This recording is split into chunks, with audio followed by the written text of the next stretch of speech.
Oh, hi there! Welcome to If We Ran Nintendo! I'm Sean Capri, and you're watching this live on youtube.com/WeTheNerdy. And you can hear me, and that's great news. And it's all happening because of all of our amazing patrons at patreon.com/makeusbetter, like our platinum executive producer, Corey Hicks, our gold executive producer, Mr. Sheldon Benedict, and all of our gentlemen. Yes, you gentlemen, you got your mustaches and your combed hair and everything, and I've lost my sheet that says all the patrons and everything. All of our gentlemen executive producers, like Nick Milicia from Next Level Games, Joel Brooks, James Johnson, Dr. Doom, Sheldon Benedict is a gold, Jesse Armstrong, Glauco, Shaffer, David Ray, Aaron Doherty, Martini Jean, Mr. Moody, and Dude427. There are so many of you guys. Thank you so much. Let's get on with the show. Okay, so the premise is If We Ran Nintendo. And part of me feels like that's the name. Let's face it, as Nintendo fans, we are often left slightly disappointed and scratching our heads asking why. Where is our cloud saves? Why isn't Metroid out yet? Well, sit back as me, Sean Capri, and a couple of guests do just that. That's right, this is If We Ran Nintendo. Now, cue the music, future me.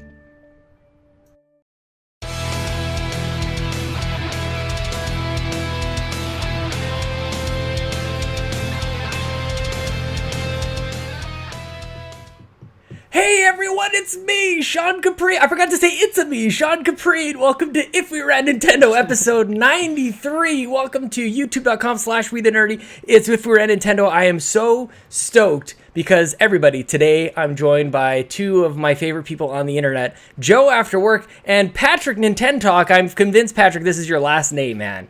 Welcome, guys. This is amazing. It is. What is up, indeed, guys? We are going to talk about running this ridiculous company that we know as Nintendo. But before we get into anything and all the other stuff that we have going on, I want to know more about you guys. Many of the people in the chat, we'll get to you guys in a second, are here because of you. I'm just the guy who's like gonna fire things up and sit back and relax. You guys can run the show and it'll be great. Joe, dude, I have recently just been like just lurking in your stream, man. And I gotta say, like, I feel like you're and I said it yesterday on Twitter, you're like one of the most entertaining dudes on, and just effortless on Twitch, dude. Tell me about your channel. Tell me how it started, just really briefly, and where people can find your stuff as if they don't already know. Yeah. Oh, man. You do all your angles and stuff. Yeah, I'm a complete goofball, for those of you who haven't realized this, especially from this goofy smile that I always do. Yeah, I started my channel, 3 years ago? Really inspired by, like, Greg Miller and Kyle Moriarty before they started Kind of Funny. I used to listen to them a lot on Podcast Beyond. That's sort of where the inspiration for my channel had started. So I originally started doing, like, podcasting stuff and the silly challenges that usually come and go on YouTube and whatnot before I actually, like, started implementing more just gameplay videos and commentary towards that. That was sort of the first year, and ever since then, it's just been games, and being goofball, making wrestling references, and doing things like fighting Reggie on screen. I legit, like, it takes a lot for me to laugh out loud, like, when I'm by myself. Like, I know something's funny, I'll kind of, like, maybe giggle, but I legitimately, like, laugh out. I raffle all over the floor when I watch your stream, man. It's so funny. Twitch.tv/JoAfterWork, right? Is where everybody finds. How often are you streaming? Every day, but Sundays and Wednesdays. So I'm 8 to midnight. So you're like Pierre from Stardew Valley. Just like for whatever reason, Wednesdays just not a thing. Close on Wednesdays. Yeah, it's the one day me and the missus can actually, like, sit down. She has her Japanese class, so I'm just like, you know what? That is awesome, for a little bit. We're gonna spend some time together. Well, I wore this shirt for you, and we'll get to that in just a second. Patrick, I love the part of the Patrick brand. Okay, I've got Joe with, like, the goofy smile and all the camera angles and stuff. I've got Nintentalk with the hat. Tell me about the hat and the mic, and, like, I don't know, you've got, like, this, you have consistency like no other person, I don't think.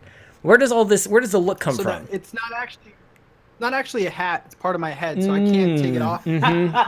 It's just on like there. Toad. Real quick though, yeah, what is it? Is it the hat? Is the hat? I don't know. But Joe is the reason why I don't. Joe is the reason why I don't stream anymore, because he puts everyone to shame. Oh my god. Respects. He's modest as hell. He knows he's the best streamer.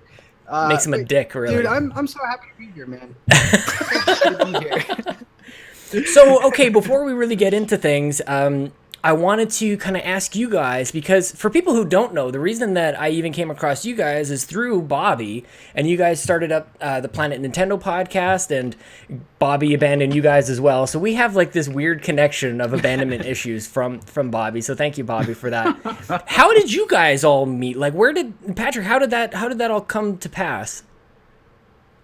Yeah, so Josh from Nintendo Beyond announced that he was going to be on a show with Bobby, and so I went and supported him, and you know, I really liked the show. I liked Bobby's character, and then I saw that he was streaming another show like a couple nights later, because the dude doesn't sleep, and so I went there, and his guest didn't show up, and I felt so bad because he's such a nice guy, and I was like, Bobby, I still like you, man. And then he's like, why don't you come on the show tomorrow? And I'm like, what? And yeah, that's kind of how it started. And then Bobby introduced me to Joe. He's just like Cupid. He just like finds handsome guys on the internet, and he just becomes buddy with them. Guys, I'm so stoked about this, and for everybody who's been around for the If Ran Nintendo from the beginning all the way through this transition, thank you so much. We're finding our feet, and I'm excited about today. We've got a couple of great topics, but before we get into everything, why don't we start the show like we do every single week with our shout outs. Joe, do you have a shout out today for us here at If Ran Nintendo? Everybody from your community, the Make Us Better community, that jumped in on Splatoon last nice. night. Good one. Okay, I thought that was going to be the lamest shout-out ever. I thought it was going to be like this blanket, nobody... Okay, specific to last night. Okay, I'll allow it. No, man. Skinny Matt, Joey, Splats. Skinny Matt was there? Gosh, Rybo, I know. How? Yeah, dude from Patch Stream. Yeah, man, he popped in. He was just like, dude, I haven't slept. I'm playing some Splatoon. Like, he just had a baby. Exactly. Like, okay, that's... So I need to jump in right now, because that's my shout-out, is to Skinny Matt and his baby Matthias. Yeah, amazing. Man. A great name, by the way. And are we saying Matthias? Is that kind of what we're going with? I love it. I don't know how the hell you're managing to like peel away and go play video games. So you are, sir. And I saw that message. He's like, yeah, we're going to the hospital, and it's happening. I'm like, I remember that. That's like, it gets real. And all of a sudden so congratulations to Skinny Matt. Patrick, I didn't want to interrupt, but I had to jump in on that because Joe sort of like took mine. So who do you have for a shout out? So I got two. I know it's allowed, man. It's allowed. My first one is Dude 427. Oh, nice one. Yo, yes. Yeah, dude. And so he just found me randomly through like an old like top 10 video I did. And then not only did he subscribe, he like became a patron, and then he was like, you know what? That's not enough. He went to everyone, like Joe, you guys. He's a brand new gentleman executive producer here as well. It's like, where the heck did this guy even come from? And now he's one of our top supporters. Amazing. I echo that. And speaking of new patrons, this week has been incredible. And by the way, guys, next week we have some amazing announcements coming on March 26th. By the time actually the next episode of this show will be on March 26th, you can find out then. So I know, and Mark knows, and Joe knows. Not that Joe, the other Joe, the bad bit. We all know, and we can't wait to tell you guys. A lot of teasing going on in the Discord. Also, a shout out to everybody who helped me create a new Discord image, because that was hilarious. We've got like the lasers going from your 1990s school picture. Hilarious. Oh my new God. Patrons, Joey Ferris and Janet Garcia. Guys, thank you so much. Amazing. Ferris. Amazing, nice. Right? I've known that guy for many. He's one of the first people I came in contact with as we all discovered that everybody and their dog has a podcast and whatnot. So, and my next one, Sean, because no one's someone has to say this. Don't say and, Bobby. It is actually don't say. you. Oh, stop it! You, no, I don't like this. I'm no, already no. red enough. No. Oh man, I'm trying to hydrate here. No, and everyone in the chat can attest to this, because when Bobby left, when Toby left, I was like, uh-oh, this might be the end. And then, dude, you're streaming every night. This show is back. It's just like, holy crap! Like Sean's on his game. I'm trying, man. I appreciate it. Well, dude. Bobby led the way. That was the thing, was he was always telling us, you guys don't have to worry about it because I'm going to step it up. And I was like, I just, at that time, I wasn't able to. And now, like, things have sort of, like, worked out where now Lincoln is sleeping at the same time every single night. He's actually sleeping in quite a lot. So things just kind of worked out. And I know that people really just believed in us with this whole stupid make us better thing, and I didn't want to let them down. So I thought this is a show that a lot of people came in for. So I'm pumped, man. Thank you for that. I'm trying to deflect as best I can. I'll give a quick shout out to everybody in the chatters. Many people's like, holy crap, guys, what is happening? Skinny Matt is here. That one dude on PC, Josh Stapleton, Ryboflavins, Dude427. I'm not repeating myself. Oh, Nintentalk is in the chat. Look at that. It's amazing. Yeah, look at that. Jams, my friend, my boy, Twin World Game Reviews. Hello. Mr. Badbit. Hello. Guys, this is incredible. You guys are blowing up the chat. What an incredible evening. We're in for a great time. Before we get into the Todd Oxtra stuff, why don't we get into what you've been playing? What you playing? Presented by Flextipost. Joe After Work, what you playing, man? Attack on Titan 2. I spent an hour on stream before this getting through a grueling tutorial.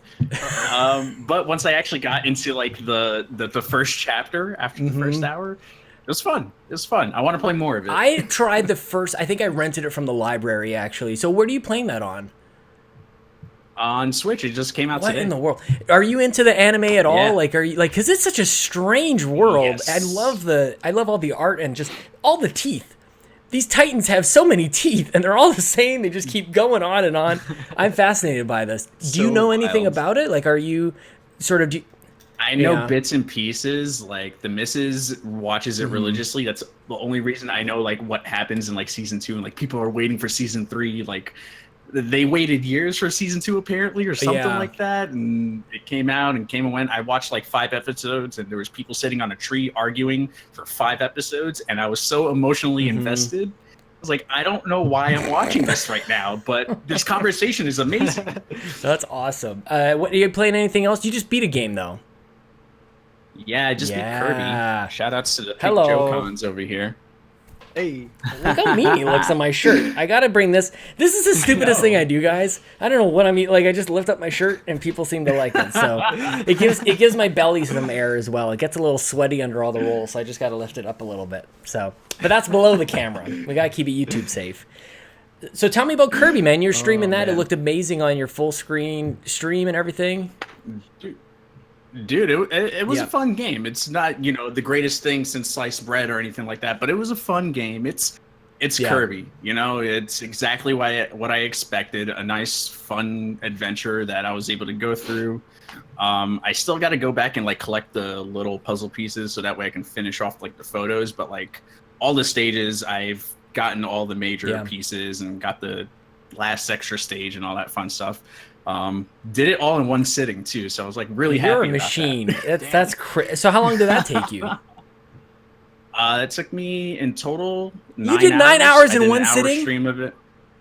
I've done more before, but yeah, that was Saturday night. It's like when I have time to stream, I'm just gonna sit here and stream, and that's what Saturday ended up being. Patrick is right, man. Anybody in the chat who's even thinking about starting to stream, just don't. Like I was gonna stream Sea of Thieves tonight. I'm not gonna anymore. 9 hours, dude. When do you eat? But my average is like 4 to 5. Okay, now you're overcompensating. Is that 100% though? That wasn't just a casual playthrough. So no, it wasn't. I'm trying to 100% it. I got 75%. All I need to do is repeat stages until I get all the puzzle pieces completed. But I got all the major pieces. Like I have all the stages amazing, unlocked. Dude. And I got all the buttons and everything. Like I did all that before the final boss. easy to find that stuff. Skinny Matt in the chat says, "I wish I had 4 to 5 hours to play anything." I'm with you, dude. Although I should say I did manage to squeeze out 4 hours of Sea of Thieves, with about 45 minutes waiting for the servers to come back on. But I'm gonna stop talking about Xbox because we're gonna Nintendo talk. Patrick, what you playing? Presented by Flexipost. I also destroyed Kirby. Took me probably about, I would say, 6 hours in total. It wasn't in one shot like maniac, but yeah, I did that. Also wanted to mention, because a lot of people, even I'm seeing in the chat, like, what am I going to get out of Kirby? That's like the big thing. But there's actually a couple things that unlock after the game. There's a couple mini games in there, which I don't know why they didn't advertise that. Like, that was kind of weird. But they never do. They never do. Yeah. So that was kind of a surprise. Also, bringing back Geek Outs real quick, because I'm so happy right now. Look at that. Nice. And this is the wired controller. They have all different themes. They have like a Donkey Kong one, Yoshi one, and it's really like them. Man. The analog sticks. Yeah, I prefer the analog sticks to the Pro controller. Yeah, whenever I play my Switch here, because you can move it, you can play wherever you want, guys. You can play it in the park if you like. But whenever I'm here, I use the wired controllers. I like them, and I needed sort of like a space where I'm definitely going to use these. Otherwise, I would never use them. Otherwise, they would just like stay in the drawer or whatever. But I really like, and they're $20. Those are collectible. Bobby's a maniac. He's like, I will collect every limited edition Pro controller ever, and it's like, all right. $100 at a time or whatever crazy number it is. Those are very collectible. I can't talk. What do you got going on over there? I have all the Joy-Con colors. Do you really? Dude, I don't even. Here's the thing. I would like to do that, but I don't really even like the Joy. If I ran Nintendo, it'd be a Joy-Con Pro immediately. Like, this is a quick little mini topic. Do you, dude? Come on, man. Oh, you even have them in the grip and everything, and yeah, that's not my thing. But you got big hands. It's a sickness, man. It's a sickness. It's not supposed to work for you in that way. Anyway, that's a whole other thing. Patrick, what are you playing? Anything else, dude? So besides Kirby, I am playing Flint. Oh, nice. Which is kind of like a roguelike, like indie game. It's pretty fun. I got a review copy for it, and I would recommend it. I think it's like $15. So, nice, man. Yeah, it's a fun game. Really quickly, I'm glad you mentioned indie. We're not going to do a full rundown, but today, March 20th, there was an indies spotlight. Really quick. What was it, like 11 minutes or something like that? Really quickly, we'll go Joe first. What were your overall thoughts? Was there anything that sort of jumped out at you from that spotlight? Yes. There was. I did not prepare anybody for this. This was literally just the fact that Patrick just said the word indie. I'm like, oh yeah, thing, brain, segue, synapse, connection, buying Joe time. Man. And I gotta thank I gotta take Joey Splats for this one, because he was like, dude, this game is up your alley, and he's absolutely right. Lightfall, it's supposed to be coming out sometime in spring. That game looks awesome, like a hardcore platformer, sort of similar to Celeste, but like it's dark in silhouettes, like Limbo almost, but very fast action. Now, is that game going to be only handheld? Because it looks like you can place blocks. Like, I was confused by that. That was weird. I'm wondering if there's a touchscreen feature that's going to allow for that block to like boost you across. I'm sure there'll be a button that you push that it just plops right underneath you or something. Yeah, it does seem like, I don't know, in my experience, Nintendo seems to be shying away from that. Like, I really wish there was the drag on Stardew Valley. Like, I really wish there was touchscreen, just because it's so like it's a converter from a mouse experience. So it seems like it would make sense. Yeah. But I don't know. Who knows what's going to happen there? I also thought that was the highlight. They definitely spent a good amount of time on it. Patrick, was there anything that jumped out at you, man? Overall, I think I put this on Twitter. It was kind of underwhelming for me. Yeah. But the Messenger was probably my favorite out of that. It was like the Ninja one where you can go like 8-bit to 16-bit. And also Bomb Chicken looks ridiculous enough where I might get it. It's like, where have I heard that title? What a perfect name. We just need like games that just have ridiculous names and people will buy them. I feel like that we left that. That was a thing back in like the 90s. You just name something really stupid and it would just fly off the shelf. Bomb Chicken, I'm with you. The other game that I've been meaning to get to forever, and this is just perfect on Switch as every other game seems to be, is Banner Saga, man. I have it on other systems and I haven't got to it. So that's a no-brainer to me. I haven't played it. I don't know. I don't know what it is about it. I'm just like, for me, this has nothing to do with the game or anything that's really been shown about it. It's the fact that it's in my backlog. So, but that also doesn't make any sense. Like, now I have to buy it again for it to maybe be in my new backlog. I don't know, man. Jason Lacey and Lucas Rose are just in time for the end of the Flux to Pose What You Playin'. Guys, I am I'll just to say really quickly, I've been dipping my toes into Stardew Valley for the last little while. I played it on PC for a little bit, and I was just like, I don't think this is for me.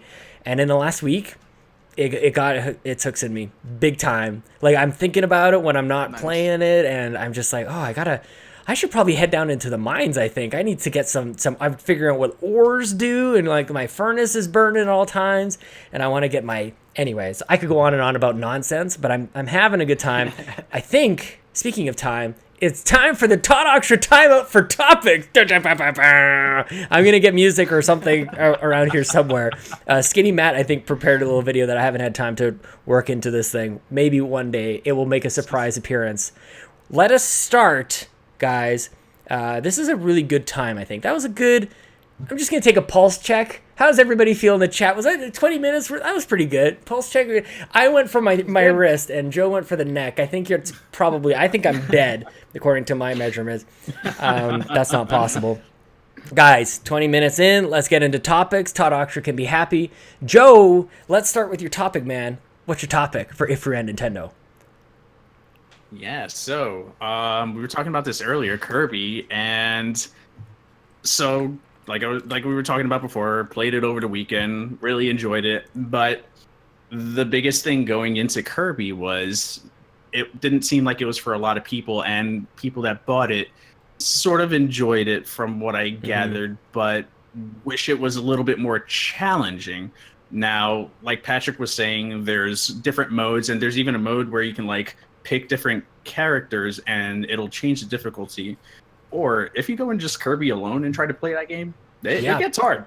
It can be hard.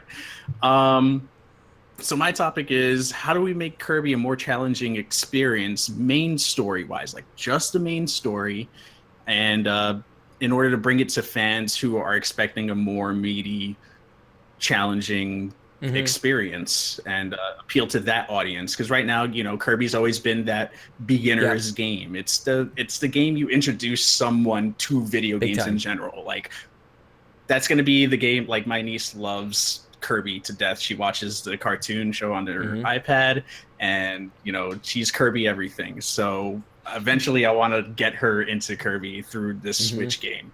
That's going to be a goal of mine, so I'll keep you guys updated on that. But for those who aren't, you know, 3 years old, 5 years old, or just flat out suck at video games, there's or 29, you know. There you go. You know, what's in it for them? Why should they jump into Kirby? And I think difficulty could help weigh in on, you know, whether someone can buy it, so that way, you know, they don't think $60 is a waste of an experience for a potentially a 4-hour game if you're not collecting anything. Honestly, well, on that note, I have been sort of sold on this. It seems like a lot of people are picking up and being shocked at how much fun they're having. So I think that goes further than I think a lot of people are giving it credit. And I haven't played every single Kirby game, so I may be talking out of my ass here just to kick things off. But no, it's #1 on the eShop. Oh, that's good. But now every Kirby game, this is totally going to sound really stupid, you just eat one enemy and you get that power no matter what. There's never a change in that. Like, that's always the way it's been. That's been consistent. So the reason I wanted to confirm that is because I think the first thing that they could do to make it a little more challenging, because that's pretty easy. That makes it a little easier. You get that enemy and you're super powered. You got things you can fire at people and swing around and stuff. What if you had to collect like more than one? Like, what if you had to get 3, like it's like a match 3 kind of thing, and you had to go around and get everybody within a certain screen, and then you get a power-up and things like that? I don't know. That'd be pretty cool. Like building up a meter almost, you know? Yeah, and then you could actually like use up that meter and have like a super ability at the end of it. I don't know, like it's almost be like Street Fighter. Dude, that would be awesome. I would dig that. I don't know, Patrick. Did you have any ideas when this topic came up in the chat? Yeah, so I actually really liked the new Kirby game because it had a lot to do with like elemental puzzles. Like elements play a big part in this game. Like you could be Fire Kirby fighting a fire enemy, and it won't even do that much damage. I think the key for Kirby, and especially playing through this, there's a game out there called Toki Tori. And it has to do a lot with like these little micro puzzles, and I think that Kirby should kind of take that approach to it. And keep the enemies. You can take their powers and stuff, but make it more puzzle based. Because then like you would extend the level time, and it would just make it a little more challenging. Is there anywhere like, because I just played Celeste. I don't know if those worlds collide at all. Like that seems to be the precision platforming is kind of a hot thing. People finally, seems to me, they just finally put a name to it. Precision platforming, that's recent, it seems to me. But I don't think that's a possibility with Kirby, just because of how floaty he is. So yeah, it's very slow paced. Joe, you guys just played this. You both just played this, so you're definitely more recent in the Kirby world than I am. What exactly makes it easy? Like, let's kind of start there before we kind of like ramp up difficulty. Yeah, so I think the biggest thing, I mean, you touched on exactly what I wanted to talk about, was Kirby's ability of flight. You can fly through any stage, basically. That's always been a thing, no matter what. Except what, Epic Yarn, he couldn't jump or something like that. Like, they changed it up in that one. So yeah, like flying ability, the ability to definitely just grab whatever you want at will. In this one, it was pretty cool because your AI, you can make friends, and that's how you sort of build up your two-player system and whatnot. Your multiplayer system that way. And you can kind of change up elements, or you can grab an element as you need it. So you can like eat your friend and become that element if you choose to do so. But I think starting there, like limiting the amount of elements and per stage, and maybe even thinking about like, all right, what element am I going to bring to this stage? Maybe what I need isn't going to be there to beat this boss. And also, just to bring it back home, the floating, just, if they put a difficulty on this thing, like easy, normal, hard per se, because they never have that, maybe the hard difficulty limits the amount of puffs you have of flight per area, even though, platforms for the most part, there's really very small areas for gaps. Yeah, that's what I was thinking. It's very free flowing, isn't it? Like it's very open. So talking about level design, I think too has a lot to do with it. So there's abilities that can affect how easy or hard something is, but also the level design is really important. You can just like fly up in the sky and just reach to the end, and that's great. But maybe constricting that a little bit, going through tunnels. Of course, you need spikes. If we're going to talk about a difficult game, there's got to be spikes. And there's got to be some sort of like fan blowing you into spikes. So you're kind of like moving against, there's that whole notion of momentum, I think, that can kind of like, remember the Ninja Turtles game? That was probably the first treadmill I ever remember going on. And you're going like you'd be fighting against it, and then you jump it to the next one, and that one would go the opposite. So you're still like, your thumb is like pushing it on the D-pad, trying to go forward as much as you can, and the next one's going to fling you off in the other direction. So maybe there's some things there that kind of like trick your brain into thinking you got to really concentrate on that. That's in a sense, I guess, a little bit of the precision platforming. I've got a couple other thoughts, but Patrick, I wanted to toss it to you, man. It looks like you got something too. Yeah. So how mad would people be if we just eliminated the multiple jump thing? Like, what if he only had one jump? Yeah, well, that's a Celeste thing as well, where you had to, like, there was a certain part where you fly through a little crystal, and then you could get another jump or reset that. I think that's a good point, man.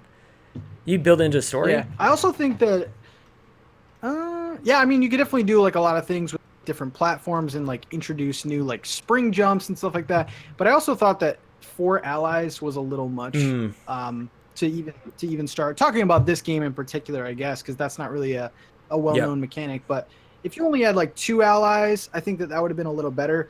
I forgot where you mentioned this, Joe. It was just like the boss battles were just like an onslaught. there was no challenge at all.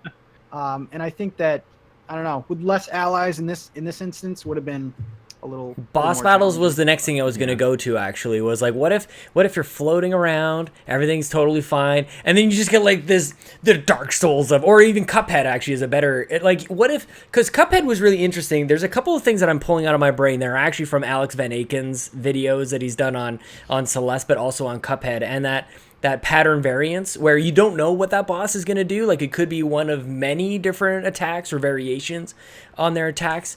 I think there's more to. I'm glad we had this conversation, guys, because I was kind of worried maybe for a moment that it's like, well, you just get fewer hit points or something like very basic like that. But I think we have a couple other pretty sweet ideas. Do you guys have anything else before we maybe close out that topic? Or Joe, what else, man? What did we miss? No, I think those are some really good points. The just limiting the jump to 1 in general, I think would be huge. Like, give a reason that Kirby can't fly in this particular game or something like that. Do you think it would sell though? The other thing like, is, that's the other part of this is like, does this sell? If Kirby's balls hard, or it has a mode to be balls hard, is this gonna work for people? Do people want this? Well, I mean, you can even you throw in like the Meta Knight stuff that they usually throw in like Kirby games and people love Meta Knight. So I think if you do like a character swapping where, you get Meta Knight on your team, which you kind of can in this game, you beat bosses and they end up on your team, but you have to like go to this dream palace and use a wand, and you can only use it once, and you have a chance to get Meta Knight or Day-to-Day, and I got Day-to-Day all like 700 times. Not salty at all. Salty. Really?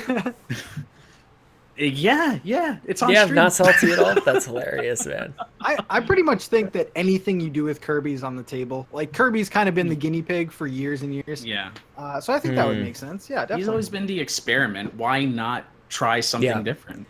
It'd be interesting to have within the same game, because it would graduate like the entry level to maybe mid tier to sort of expert level. It would be really interesting to see, because like there's no real speed running either aspect to it. Is like, I mean, you could float, but maybe there's some certain restrictions that you put on to have speed running become part of the equation as well. Yeah, and there's a speed running mode apparently in there. I don't know which mode it is, but apparently no, I mean it's new. They added it in this one in particular. Yeah, I think it unlocks once you beat the game. I forget which one it is. I forget which one it is. Yeah, but it's there now. Did you try it out? I had something else on my mind, but it slipped. No, I haven't tried the other modes because I want to get these damn puzzle pieces. I want to see the damn 100% on my screen. It annoys me. That's another thing. Oh, tell me. Gosh, so these collectibles are really easy to get. Oh, good one. You can repeat stages and help and just kind of fill in most of the screen except for the one main piece per stage that you find. But now I've beaten the game and I'm repeating stage 4-1 because it's given me the most tiny puzzle pieces. I get 12 every stage, and I'm just running through, flying with the broom, using the bewitched thing, like flying around, and just beating the stage in like 2 minutes, just collecting these 12 pieces. Like, all right, come on, almost there. How do they treat lives in this game? Like before game over or anything? Like, is that even a thing? They got rid of it in Mario, really, so I'm assuming it's even easier here. Yeah, it's bad. I finished with like over 120 lives. Like, lives. Yeah, it doesn't matter. Yeah. So there's another piece. Yeah. Just a brutal like reset, kind of like one of those like going through like Diablo and hardcore, trying to like where you're not allowed to. You have like permadeath. Insert permadeath into Kirby. That's the answer, everybody. You try and do a 9-hour stream straight, and then you die in the last level because of pattern variance. Oh my god, that would be so evil. But yeah, there's one thing. Now I remember my point I was trying to get across earlier was the Game Boy version. Progression. It started off slow. You always start off in Green Gardens. You fight Wispy Woods. And then you go on from there. And as you go through the stages, each stage implements something new in that first Kirby game on the Game Boy. And, by the time you're getting up to the Cloud stage and you're fighting Kracko, the boss is really hard, and you're fighting DDD in the or Day-to-Day, however you want to pronounce it. in the boxing ring at the end, and that's a hard boss battle. Yeah. He's running back and forth, left and right. You can Kirby's pretty slow in that one. Oh, that's a good point. You think yeah, nice quick enemies to sort of combat the floatiness of Kirby. You mentioned something else too that I can't believe hasn't really been done. Maybe it has. Again, I haven't played every single Kirby game. You go up to the clouds. What happens to the air when we're up there, everybody? It's a little thinner.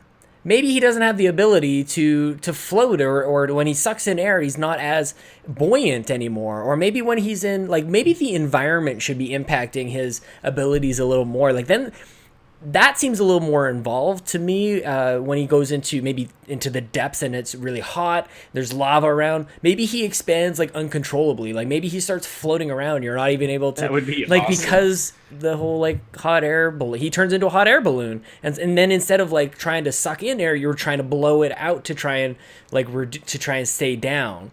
So like environmental factors, I think could play in with Kirby. Come on, Kirby. Yeah. Who never thought of this before? We're just a bunch of idiots on the internet. Oh, this is Dude 427 says this chat is weird and crazy. I love it. Well, nobody's tackled Kirby yet.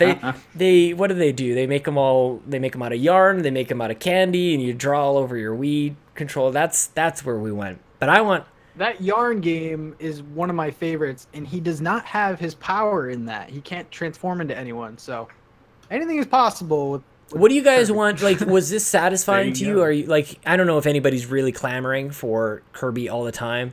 Are you kind of like satiated, Patrick, now? Or are you kind of like, now I want more? This was good, and I'd like to see more of Kirby. I don't know if anybody's really saying that, but I mean, I feel like I got my Kirby fix. I mean, I have a couple like Kirby games on the Wii and stuff, but it really did feel like a 3DS oh game. no, I wish Nintendo did some kind of pricing structure where this game was like $39.99. I would feel really good about that. And then I don't know, because it's just weird having a Kirby game and then Breath of the Wild being the same price. It's just that's a good call. It's weird for me. Yeah, and forever, by the way. Like that game is not going down.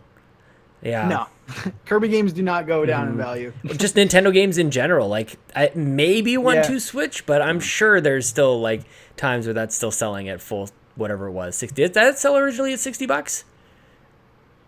Yeah. Golly, what are they thinking? I think so. I'm almost positive. What about you, Joe? Are you got your fix? Yeah, I got my fix, and it's funny. Patrick mentions 3DS. Like Planet Robobot is probably my favorite Kirby game, and there is a lull of Kirby games. Like I think the last one before Planet Robobot might have been Air Riders on the GameCube. Oh wow, deep cut! Holy crap!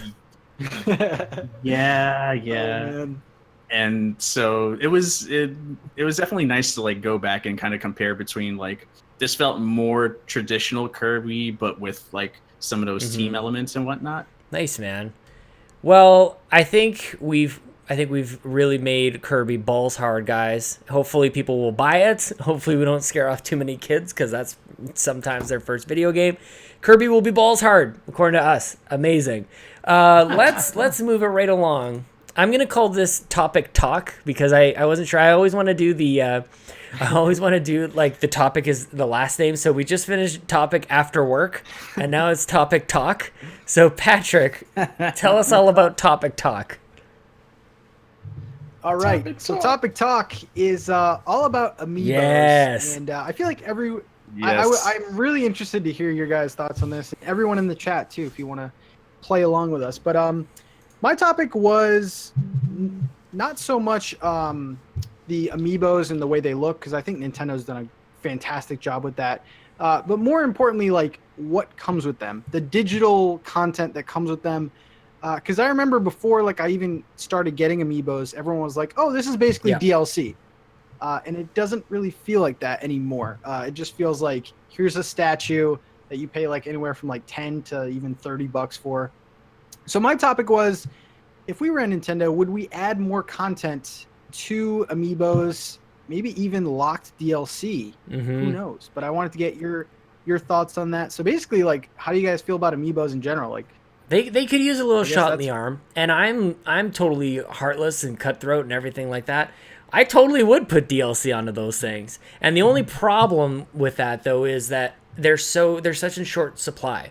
So if something is really difficult to find, you can't get that DLC. But at the same time, like, who remembers when you couldn't buy, like, I remember when Animal Crossing came out and I couldn't find for the 3DS, and we could not find it, like, anywhere. They would laugh at you, and that wasn't that long ago that we were looking at a physical release for, and that was a full-on game. So I think I'm down for, like, if The Legend of Zelda had a special, like Breath of the Wild had a special DLC, they probably should have, like, locked it to one of the Guardians or something, where it unlocks, like, this giant portion of the game. I'm with you, man. But Joe, what do you think about this?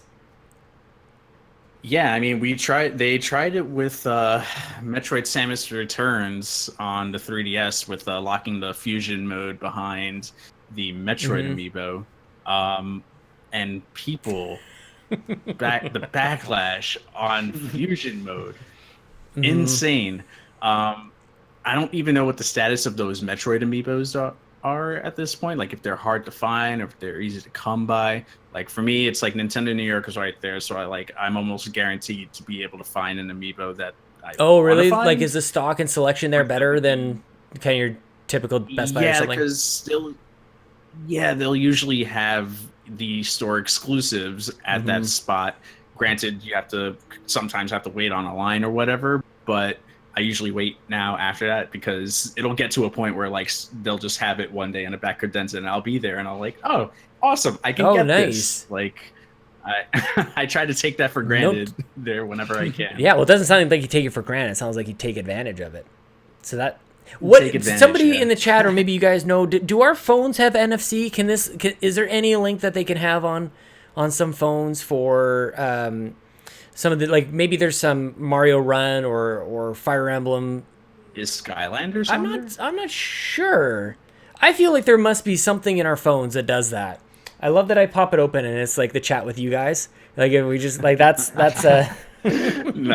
So that's kind of where my mind went, was like maybe just a little outside of the Switch. As popular as it is, God knows how many millions now. It was 14, I think, the last time that we checked, which is crazy. But expand Amiibo outside of that, and if Animal Crossing had their Pocket Camp. I'm wondering what could be next. Bring it back to the Switch, though, guys. What would you do with Smash? Like, I feel like that's really the refresh of Amiibo. Is it? Could you have, like, certain characters that you only get because you own the Amiibo? Ooh. Like, that'd be terrible, but like, maybe, like, this is something, I don't know, like, I just want to throw it out there. I think that everyone should have the option to get content. Like, I mean, people are saying, like, now, but I feel like some Amiibos should have that content on them already, and that's just the bonus of finding and buying the Amiibo. But you could always buy all this stuff digitally. I think that's kind of the big disclaimer here. For Smash, though, we actually were just talking about this on PNP, but, like, oh man, if they release a whole nother wave and just throw it out there, you want to talk about I personally won't get it. I'll probably pick up my box, but, like, no, I'm not gonna do that. It's very okay. Yeah, I want to see this. I think that's very easy for you to say, Patrick, right now. I don't know if you like. Because they've learned, oh my goodness gracious. You guys, if you're not watching, if you're listening to the podcast, you need to watch the video at youtube.com/WeTheNerdy. Joe just waltzed in with a giant crate of what? And a floppy disk. Oh, there's a floppy disk in there. What? It's Windows 97 or something like that. I have no idea. I just found it one day. It's not a thing. So you guys all could have that. No, sorry. Bin of Amiibo. Excel office, sorry. You guys could all have that big bin of Amiibo or like a 4-week vacation. Yeah. In Italy, but Joe chose to get Amiibo. So.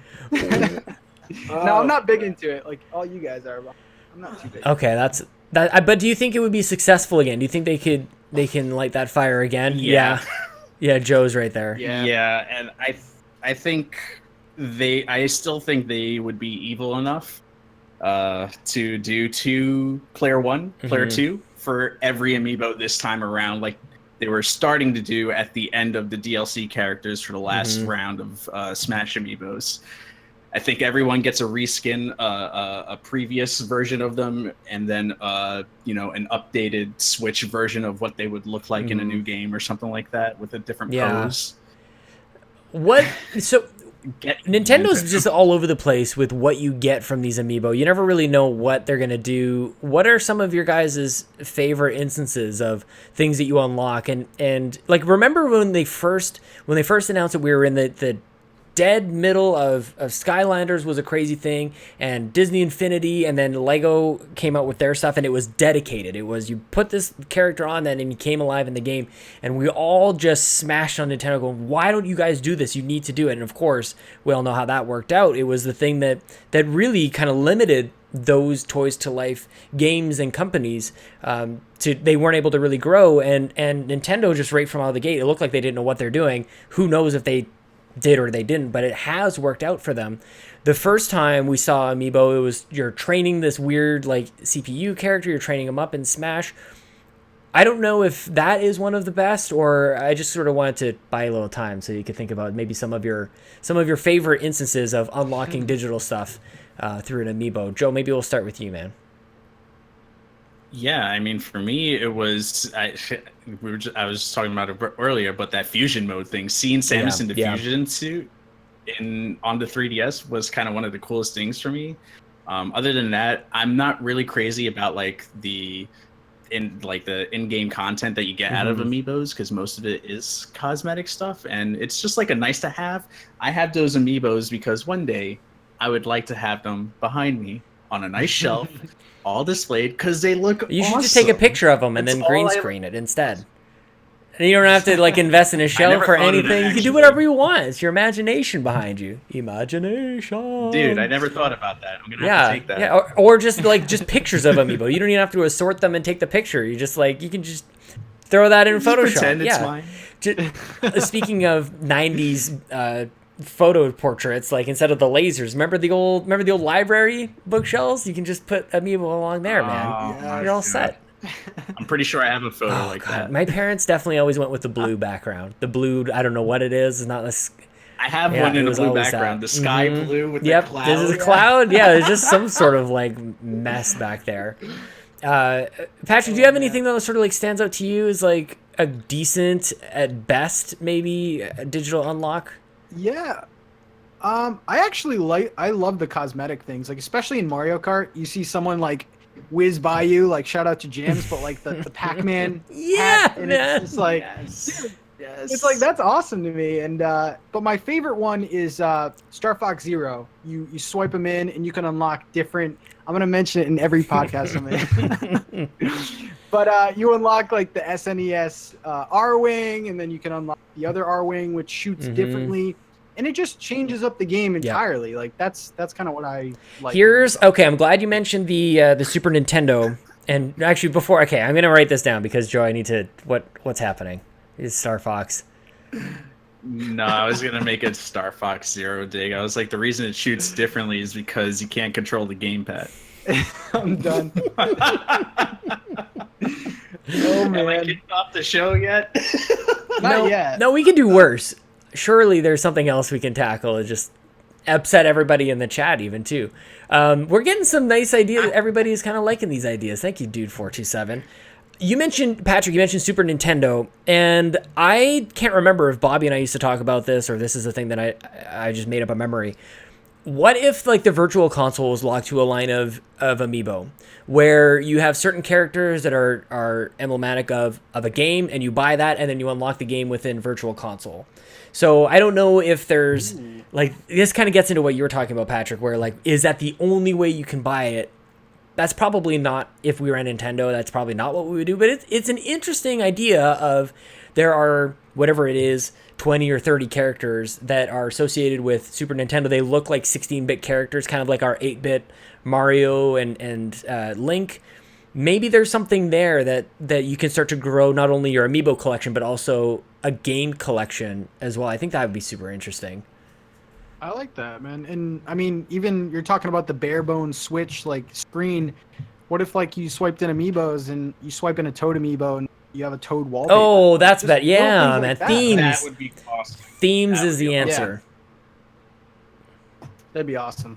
But I don't know, just I want some more value out of my amiibos. Like I love displaying them, but they're supposed to be DLC in a way. Like I love what they do with DLC. Like I love the Zelda DLC and the Mario Kart 8 when it was on the Wii U. Like that DLC is perfect, but like I would like some other like cosmetic things. I think that'd be cool.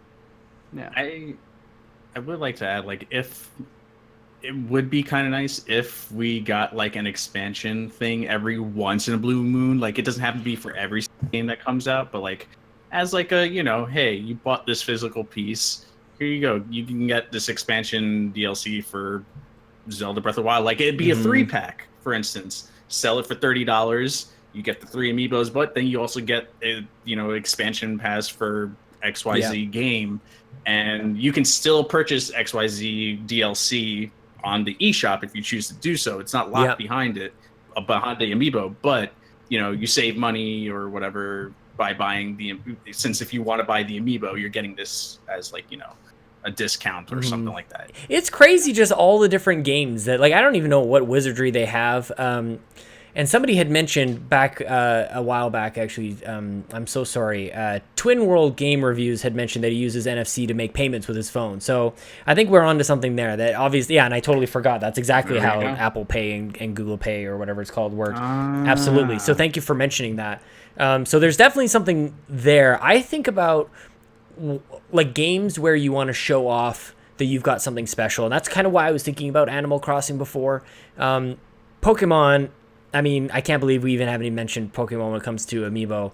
That is like $1 trillion idea of if you just want to like catch them all on Amiibo, and then there's 1,000 different ways that could unlock different skins or things that your trainer can wear, or shirts or whatever. I think that Pokemon in and of itself could just like launch Nintendo off of this planet. My wallet just cried. Right? Like you almost like our brains did this weird thing. I think all three of us and anybody in the chat, nobody in the chat said anything about Pokemon because our brains did this weird defense mechanism where like, just don't say it. Because if you say it, if you put it out there, it's going to happen and we can't afford stuff already. So the Nintendo ninjas are lurking. Like what if 2018, just think about if I ran Nintendo, I don't know about you guys, but if I ran Nintendo, 2018 sees Smash and Pokemon, and they both have like a significant start to a four-wave Amiibo release. Like that is what I'm talking about, guys. That's crazy. Well, they need something because their lineup doesn't look that good. But that's another topic. Oh man, just wanted to get that in there. You know, you're not stoked about 2018 at this point. Nah, man. I mean, we have a lot of promises. Smash was great, but I don't know, man. I'm not too excited. I was looking for more. E3's not even here. I was looking for more, man. I'll believe it when I see it. You could replay Kirby a few E3's more not times. here You yet, could play that, at least once more. So that's 3 days. Yeah, What about exactly. Labo? Oh, are you guys jumping in on Labo? Get out, Joe. I want to get the variety pack because I want to mess with the keyboard. I think I want to write a theme for my channel. Oh, of off course. that Yeah, keyboard. just do something else incredibly amazing that nobody else could do. That'd be cool. That's awesome, man. That's such a good idea. I love it. Yes, I'm waiting for Labo. Is there any? I'm going to totally interrupt and I apologize, but No.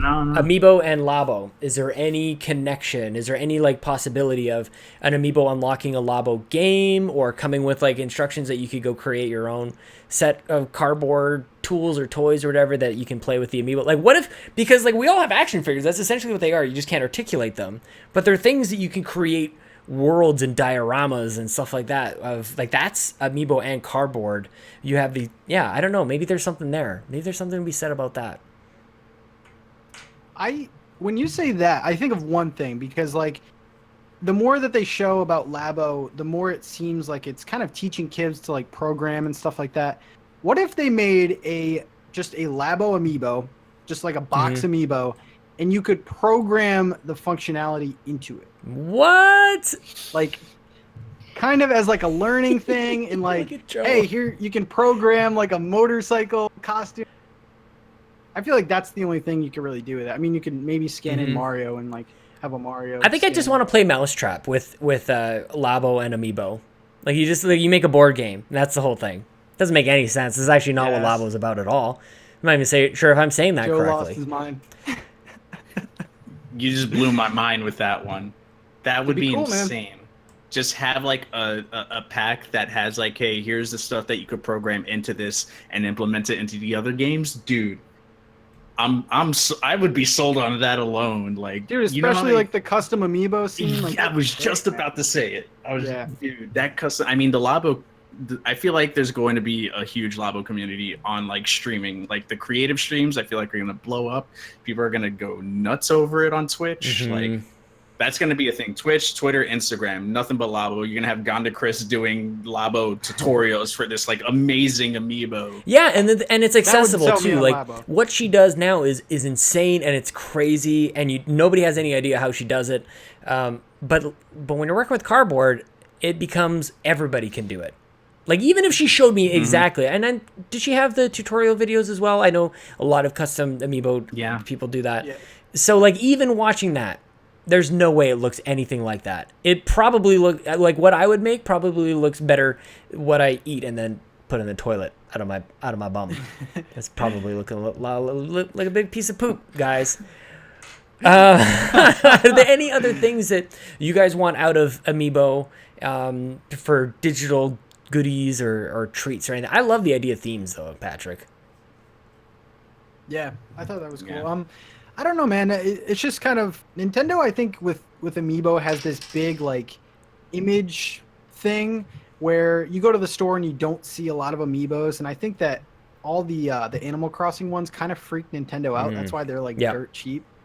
I feel like I would like them to put out more and just be a little bit more bold with it, because like there's Amiibos I want that I'm never gonna get now because they're like first wave Amiibos or something like that. So I would just like the quantity of them to increase.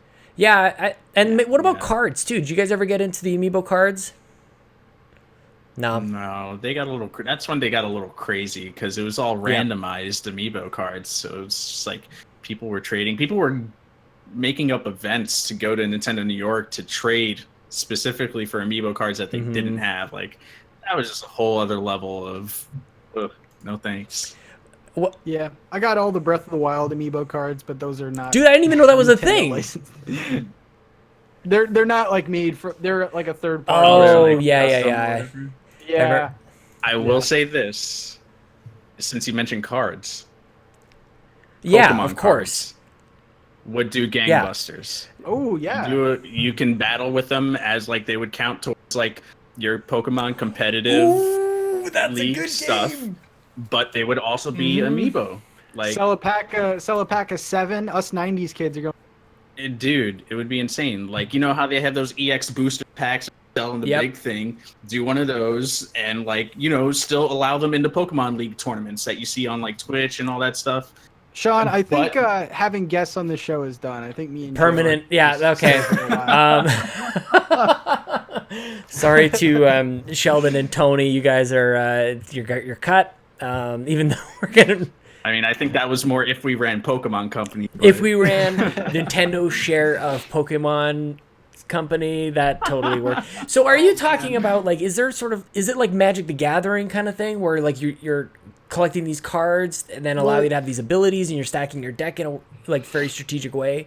Yeah, like, you know, like Pokemon cards back in the day, like people still play Pokemon cards. There's still like but put competitions. It in the game. Pokemon Company runs all this crazy stuff.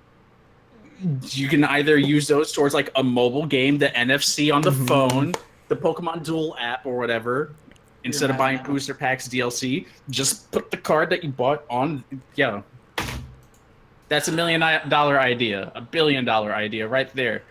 Pokemon Company, Nintendo. That is all. Thank you to JoAfterWork, at JoAfterWork, twitch.tv/JoAfterWork, and Patrick at Nintentalk. You can find him at youtube.com/Nintentalk. Guys, did I miss anything, Joe? Any final words as we close things out here, man? Thank you so much for being here. This floppy disk is Microsoft Word 97, Excel, Access, and PowerPoint 97. Just wanted to confirm. You know that what? with That's you the guys. best one. They got a little too like. Is that before smart art? I don't want smart art or anything. I want the paperclip. I want the paperclip that helps me out. It's like, hello, Sean. I think you're writing a letter. No shit. Who else starts a story with dear? Although that might be an interesting story. Patrick, thank you so much for being here, man. I had an absolute blast. Did I miss it? Is there anything else that we can highlight people should go check out for you? No, just we put the podcast up every Tuesday now. I keep switching the days, and I love it. Same old Guys, man. this was amazing. Thank you to everybody for being here in the chat. Thank you to everybody for subscribing on iTunes and Google Play and here on youtube.com/WeTheNerd. If you haven't already, give it a thumbs up. This episode goes live on Wednesdays. And what else? Thank you to all our patrons at patreon.com/MakeUsBetter. Joey and Janet, thank you guys for signing up new. We have amazing news. I almost let it slip. I almost said it. But Monday, March 26th, we have an amazing announcement for you guys. Make Us Better is getting bigger, and it's all because of your support. Thank you guys so much. JoAfterWork, Nintentalk. Thank you guys. That is all. I didn't get a new video, so it's Jams and Pac-Man again. So thank you guys for coming. Bye-bye.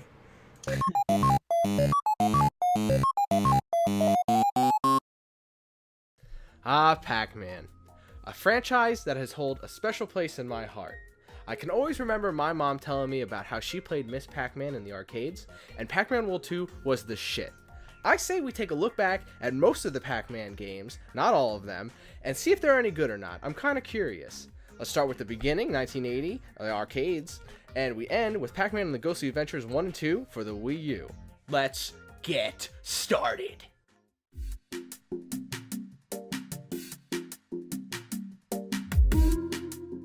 Pac-Man for the arcade is a game that puts you in a maze and makes you collect pellets to move on to the next stage.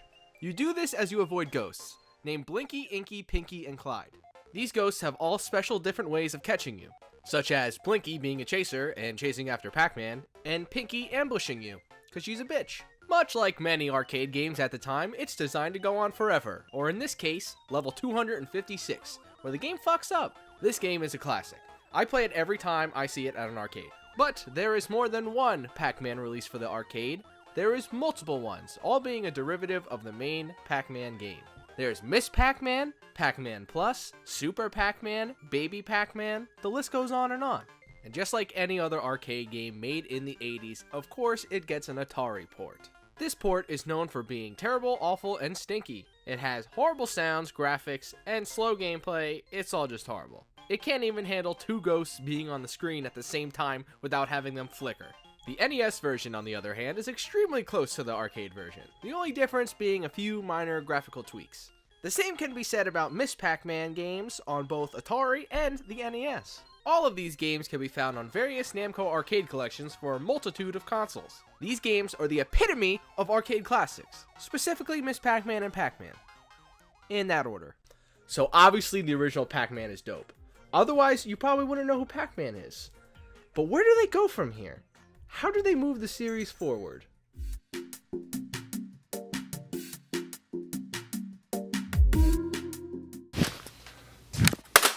This game is a puzzle game. It throws pieces at you, and you gotta place them down and make them disappear. Bricks, ghosts, and Pac-Man act as your pieces that you can use to achieve this. Bricks can be put in a row to make them disappear, and ghosts come down with the bricks to stop this. The only way to get rid of the ghosts is to have Pac-Man chomp them. And look, this game tells you it's exciting when you're playing it. How thoughtful of the developers to make sure you know. This game is pretty bare bones. 3 modes, 2 of which are 1 player, and the second a versus mode. The first single player mode is just playing the fucking game, so I already explained that. The other 1 player mode is a puzzle mode, which is just solving puzzles the game throws at you. This is really difficult and I couldn't get past the second puzzle, so whatever. And the versus mode is just a versus mode and you play against friends. This game is worth the $10 it is. It's fun to play with friends and it's on the Wii U Virtual Console, so you can play it really easily. So why not?